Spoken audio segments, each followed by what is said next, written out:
मैं ना मतलब मेरा I was born in Ajmer only, और अजमेर से ही मेरी स्कूलिंग हुई है। मैंने सोफिया सीनियर सेकेंडरी स्कूल से अपना, उस समय 11th हुआ करती थी हमारे टाइम, तो मैंने अपना हायर सेकेंडरी सोफिया स्कूल से पास किया। फिर मैंने अपना ग्रेजुएशन किया सोफिया कॉलेज अजमेर से ग्रेजुएशन किया मैंने। उसके बाद मैंने पोस्ट ग्रेजुएशन भी किया है। मैंने MSc किया है केमिस्ट्री में गवर्नमेंट कॉलेज अजमेर से। उसके बाद जो मेरी स्कूल लाइफ और मेरी कॉलेज लाइफ, तो दे वर सुपर्ब। मेरे जो पेरेंट्स हैं उनके लिए मैं बहुत ही एक पैम्पर्ड चाइल्ड थी, तो उन्होंने मुझे बड़े ही उससे पाला और वो किया उन्होंने, क्योंकि मम्मी ने तो मुझे कभी किचन का रास्ता भी नहीं दिखाया। तो मतलब बहुत पता नहीं चला कब बड़ी हो गई।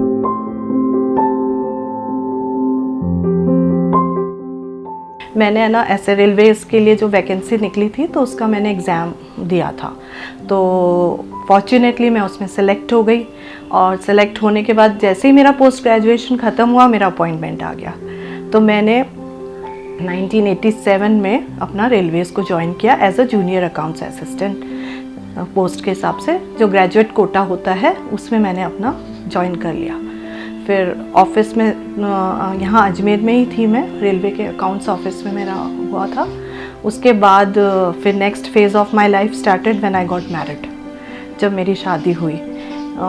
शादी मतलब देखा जाए तो एक मेरे हिसाब से उस समय जब मेरी मैच मेकिंग हो रही थी या बातचीत चल रही थी, तब तक everything was very much normal. तो यही एंटिसिपेट किया था कि बहुत हंसी खुशी अच्छी सी ज़िंदगी निकलेगी, लेकिन कभी कभी कुछ अनफॉर्चुनेट सर्कमस्टेंसेस हो जाते हैं, और शायद यही वजह रही हो कि पता नहीं अब क्या था, but it was a very unfortunate marriage for me.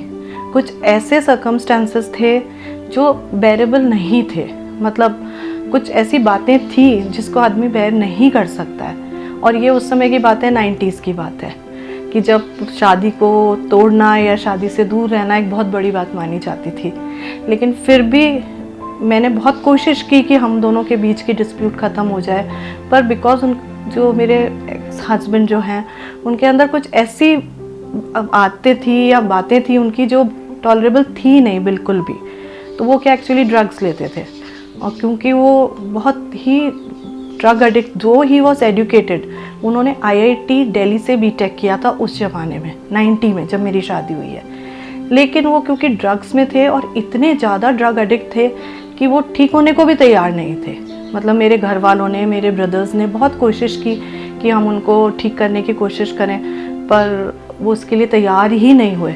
और फिर मैं गवर्नमेंट जॉब करती थी, तो ऐसे आदमी के साथ रहने का कोई वो नहीं था। और मैं आज यहाँ ये मैसेज कहना चाहती हूँ सबको कि जैसे पेरेंट्स होते हैं, तो यहाँ मैं पेरेंट्स की भी कहीं गलती मानती हूँ, क्योंकि मेरे सास ससुर जिन्होंने पहले तो बेटे की शादी ये सोच के करवाई कि वो सुधर जाएगा, एक वर्किंग लेडी से करवा दी, क्योंकि वो खुद कुछ कमा नहीं रहा इतना पढ़ा लिखा होने के बावजूद।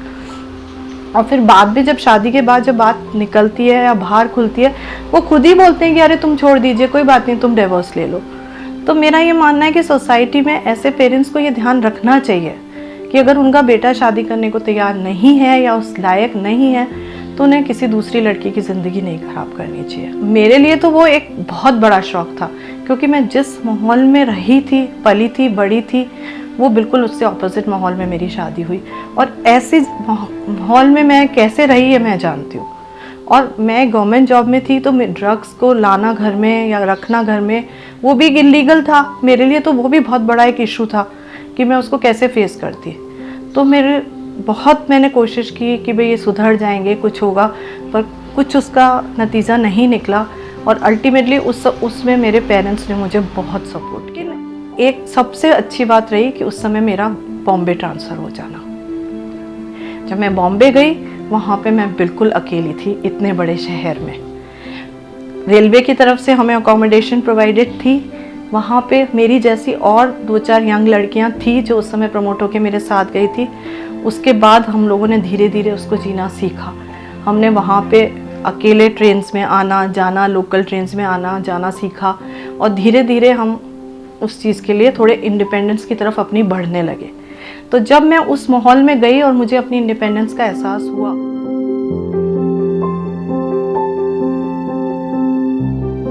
मैं अपने हस्बैंड को भी उसको कह सकती हूँ कि भाई आप या तो ठीक होइए, कोशिश कीजिए, वरना ऐसे तो लाइफ नहीं जी जा सकती।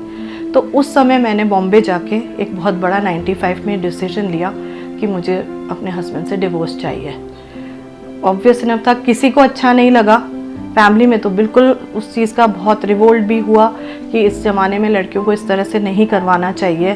पर मेरे पेरेंट्स ने मेरा सपोर्ट किया और फॉर्चुनेटली फॉर मी मुझे with in a year divorce grant हो गया।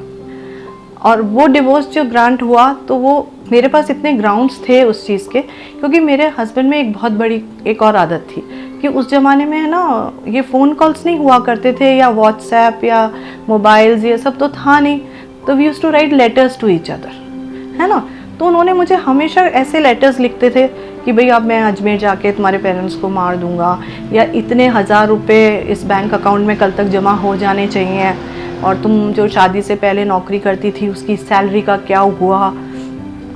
तो ये सब चीज़ें मेरे पास राइटिंग में ही देते थे। मेरे ना चाहते हुए भी मुझे जज साहब को बताना पड़ा रीजंस कि मैं क्यों उनसे डिवोर्स लेना चाहती हूँ, और कन्विंस जज साहब भी कन्विंस हो गए थे। उन्होंने मुझे इमीडिएटली डिवोर्स ग्रांट किया, और इस तरह के रिमार्क्स के बेसिस पे मेरा डिवोर्स ग्रांट हुआ कि वो हाई कोर्ट में सुनवाई के लिए नहीं आया, वहीं रिजेक्ट हो गया। जब मेरे हस्बैंड हाई कोर्ट गए तो वो वहीं रिजेक्ट हो गया पहले ही उसमें। तो उसके बाद जब मैंने डिवोर्स तो ले लिया उस समय जोश के बाद, लेकिन उसके बाद के जो मेरे पीरियड था वो मेरा बहुत ख़राब पीरियड निकला, क्योंकि एक डिवोर्सी होना एक समाज में एक बहुत बड़ा धब्बा माना जाता है।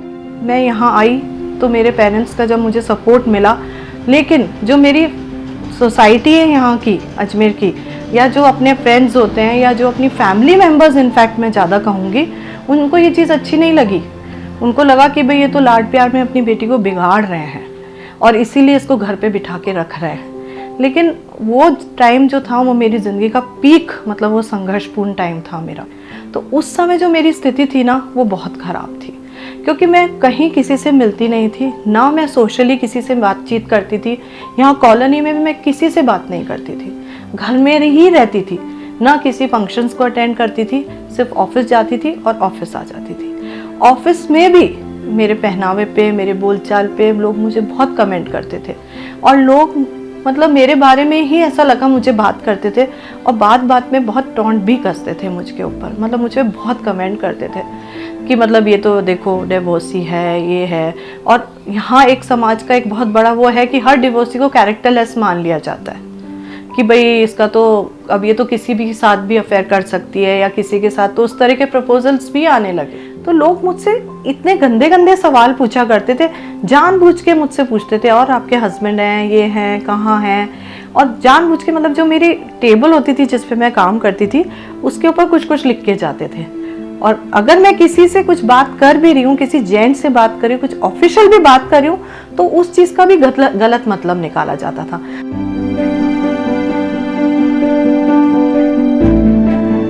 सबसे पहले बीइंग इंडिपेंडेंट में सबसे इम्पोर्टेंट है बीइंग फाइनेंशियल इंडिपेंडेंट। जब तक एक लेडी फाइनेंशियली इंडिपेंडेंट नहीं होती ना, तब तक she can not be strong independent women.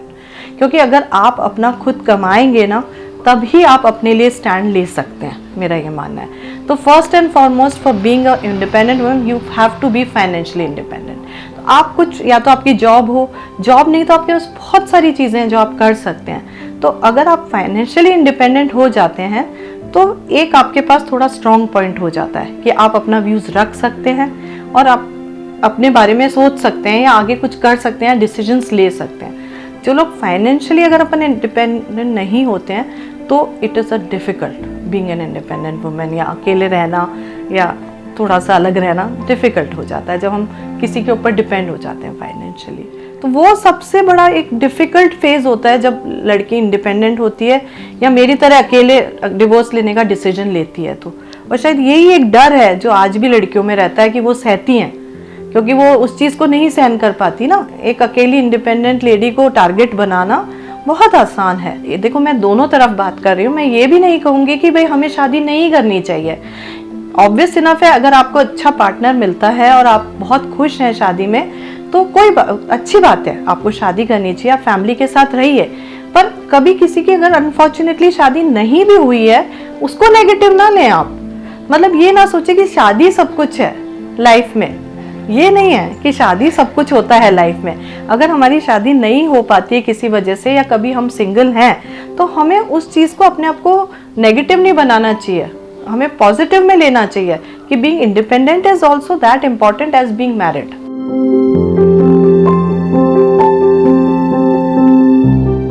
मैं कुछ लोगों के संपर्क में आई, उनमें से मेरी एक फ्रेंड भी हैं यहाँ पे, उनके संपर्क में आई। उन्होंने मुझे उस डिवोर्स प्रक्रिया से निकालने की बहुत वो करा।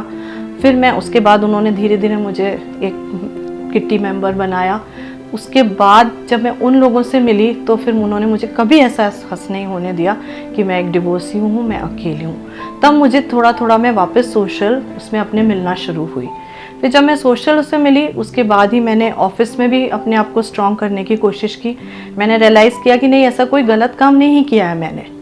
तो मेरे को उस डिप्रेशन से निकलने में ऑलमोस्ट 8 to 10 ईयर्स तो लग ही गए। शायद वो मेरी ज़िंदगी का प्राइम पीरियड था जो मुझे उस डिप्रेशन में निकला। फिर उस डिप्रेशन से मैं बाहर आई। उस डिप्रेशन से बाहर आने के बाद मुझे रियलाइज़ हुआ कि मुझे एक जूनियर अकाउंट्स असिस्टेंट या एक असिस्टेंट बन के या सीनियर एसओ बन के नहीं रहना है। अगर मुझे अपनी ज़िंदगी का और एग्जाम्पलरी बनाना है, या मुझे इस चीज़ से ऊपर उठना है कि लोग मेरे बारे में कुछ बात करें या नहीं करें, तो मुझे उसका बेस्ट तरीका ये लगा कि मैं अपने एग्ज़ाम, हमारे रेलवेज़ में डिपार्टमेंटल एग्ज़ाम होते हैं, मैंने कहा मैं उनके लिए पढ़ाई करूँगी और मैं एक ऊँचे ऑफिसर की पोस्ट पे जाऊँगी। तो फिर मैंने उसके बाद मन में ठान लिया कि मुझे ऑफिसर बनना है। फिर मेरा वो डिप्रेशन पीरियड जब निकला, उसके बाद मैंने एग्ज़ाम दिया और मैं फर्स्ट अटैम्प्ट में पास हो गई और मैं उस एग्ज़ाम में मैंने टॉप किया, जो मेरा डिपार्टमेंटल एग्ज़ाम था। उसके बाद मैंने बिल्कुल पीछे मुड़ के नहीं देखा। वो पुरानी वाली आशा शेखावत और 2004 के बाद की आशा शेखावत में रात दिन का अंतर है। फिर मुझे रियलाइज़ हो गया कि नहीं, मैं जी सकती हूँ, एक अकेली औरत को भी जीने का अधिकार है और मैं अपनी इंडिपेंडेंट लाइफ जी सकती हूँ।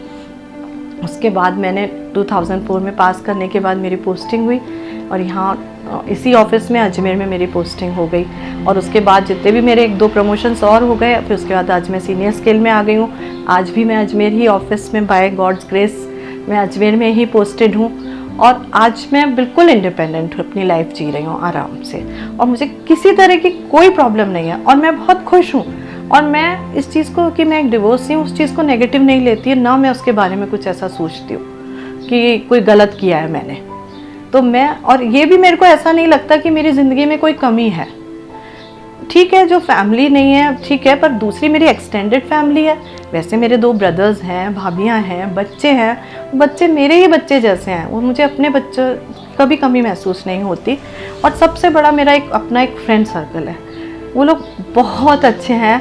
वो उन्होंने मुझे जीना सिखा दिया है। वो कभी भी उन्होंने मुझे एहसास नहीं कराया कि मैं अकेली हूँ, और कभी मुझको इतना कॉन्फिडेंस है कि अगर रात को 12 बजे भी मैं उनको फ़ोन करूँगी तो वो सब मेरे लिए यहाँ पे होंगे।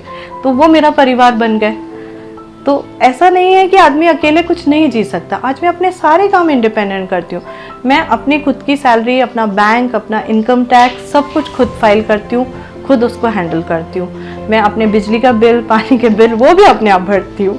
यहाँ तक कि मैं अपने घर की शॉपिंग, सब काम जो भी करने हैं मुझे, मैं अपने आप करती हूँ। और मुझे बिल्कुल इस चीज़ का बिल्कुल नहीं मलाल है कि मैं एक डिवोर्सी हूँ। मुझे बिल्कुल शर्म भी नहीं है इस चीज़ को लेकर के कि मैं एक सिंगल वुमन हूँ, और सिंगल वुमन होना, इंडिपेंडेंट होना और अपने लिए जीना कोई बुरा नहीं है। और मैं अपनी लाइफ भरपूर अपने लिए जीती हूँ। तो बहुत स्ट्रगल्स के बाद आज मैं इस स्थिति पे पहुँची हूँ। लेकिन अब मैं जिस स्थिति पे पहुँच गई हूँ ना, वहाँ मैं अपने आप को बहुत बहुत एंजॉय करती हूँ और बहुत खुश रहती हूँ, चाहे वो ऑफिस हो चाहे वो घर हो। और जब मैंने धीरे धीरे मैंने देखा है कि जब मैं भूल गई कि मैं एक डिवोर्सी हूँ, तो लोग भी भूल गए हैं। अब कोई मुझे इस चीज़ का एहसास नहीं कराता कि आप एक तलाकशुदा हैं, या आप एक डिवोर्सी हैं, या आप एक सिंगल हैं, या आप एक अकेली हैं। और मुझे तो बहुत गर्व है इस बात का कि मैं इंडिपेंडेंट हूँ और अपनी लाइफ को बहुत इंडिपेंडेंट से जी रही हूँ।